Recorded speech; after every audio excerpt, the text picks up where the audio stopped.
مدرسے کا جائزہ لینے کے لیے گئے رات میں، تو وہ دیکھتے ہیں کہ بچے پڑھ رہے ہیں، کسی بچے سے پوچھتے ہیں کہ تم کیوں تعلیم کرنے کے لیے آئے ہو، حاصل کرنے کے لیے آئے ہو؟ تو وہ کہتا ہے میں اس لیے آیا ہوں کہ میرا باپ مقرر ہے، خطیب ہے، میں اس کے طرح مقرر اور خطیب بن سکوں۔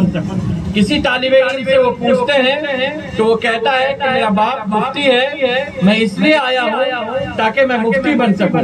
میں اپنے باپ کی جگہ لے سکوں۔ وہ سوچتے ہیں کہ یہ سب جو ہے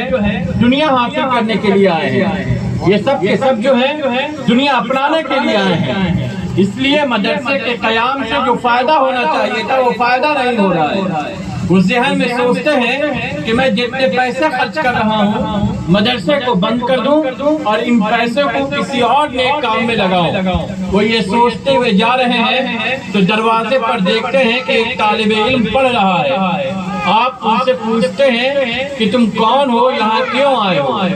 تو وہ کہتا ہے میں یہاں اس لیے آیا ہوں تاکہ میں ان راز کو سیکھ سکوں، تاکہ میں ان چیزوں کو جان سکوں جن کے ذریعے سے اللہ کی معرفت حاصل ہوتی ہے، جن کے ذریعے سے اللہ کی پہچان حاصل ہوتی ہے۔ میں ان چیزوں کو جان سکوں جنہیں اللہ ناپسند کرتا ہے، میں ان چیزوں کو جان سکوں جسے اللہ اور اللہ کے رسول پسند کرتے ہیں۔ میں یہاں اس لیے آیا ہوں تاکہ میں ان حکمتوں کو اور ان تمام چیزوں کو جان سکوں جنہیں اپنا کر کے میں اللہ کی رضا حاصل کر سکوں۔ تو وہ سوچتے ہیں کہ اس طرح کا ایک بھی طالب علم اگر مدرسے میں موجود ہوگا تو جتنا میں مدرسے میں خرچ کر رہا ہوں اس میں کوئی کمی نہیں کروں گا۔ اور یہ وہی طالب علم ہے جب بڑے ہوتے ہیں تو امام غزالی کی صورت میں ظاہر ہوتے ہیں۔ آپ کی تعلیم، آپ کی کتابیں، آپ کی باتیں آج بھی انسانوں کی رہنمائی کر رہی ہیں، انسانوں کو منزل دکھا رہی ہیں کہ جب انسان اللہ کے لیے کام کرتا ہے، جب انسان اللہ کو راضی کرنے کے لیے کوشش کرتا ہے، جب انسان اللہ کو پانے کی کوشش کرتا ہے، جب انسان اللہ کو خوش کرنے کی کوشش کرتا ہے تو پروردگار اسے اس دنیا میں بھی عزتیں عطا فرماتا ہے، پروردگار اس دنیا میں اسے ثبات اور ثابت قدمی عطا فرماتا ہے، پروردگار اسے اس دنیا میں ابدی زندگی اور باعزت زندگی عطا فرماتا ہے، پروردگار اس کی قبر کی بھی منزل کو سنہری بناتا ہے، پروردگار اس کی آخرت کو بھی بہتر بناتا ہے۔ جس نے اس دنیا میں اللہ تبارک و تعالیٰ کو راضی کرنے کے لیے کوشش کیا، پروردگار اس دنیا کی نعمتیں بھی اسے نوازتا ہے اور آخرت کی بھی نعمتیں نوازتا ہے۔ جس سے جو اللہ کے راستے میں چلا، اللہ تبارک و تعالیٰ اس کی اس دنیا کو بھی سجاتا ہے، سنوارتا ہے، بناتا ہے، اس کی عظمت کو، اس کے وقار کو، اس کے دبدبے کو لوگوں کے دلوں میں، اپنے مخلوق کے دلوں میں آباد کرتا ہے، فرشتوں کے دلوں میں آباد کرتا ہے۔ اس کی عظمتوں کے نعرے اور اس کی عظمتوں کے ترانے پروردگار آسمان پر پڑھواتا ہے۔ اللہ تبارک و تعالیٰ اس بندے کو انتہائی عزت عطا فرماتا ہے جس نے اللہ کو راضی کرنے کے لیے کوشش کیا، جس نے اللہ کو پانے کے لیے کوشش کیا، جس نے نبی کائنات صلی اللہ تعالیٰ علیہ وسلم کی غلامی کی، ان کے غلامی کے پٹے کو اپنے گلے میں باندھا۔ اس دنیا میں آنے کا مقصد بس اتنا سا ہے کہ اللہ کی رضا حاصل کی جائے، اطاعت مصطفیٰ حاصل کی جائے۔ یہی انسان کی زندگی کا مقصد ہے، یہی مقصد تخلیق ہے، اور اسی کام کے لیے اللہ تبارک و تعالیٰ نے ہمیں بھیجا ہے۔ اللہم صلی علی سیدنا شفیعنا مولانا محمد بارک وسلم، صلو علیہ الصلوۃ والسلام علیک یا رسول اللہ صلی اللہ تعالی علیہ وسلم۔ اور اللہ کے رسول کو راضی کرنے کا جو راستہ ہے وہ راستہ یہ ہے کہ انسان حرام کھانے سے بچتا ہو،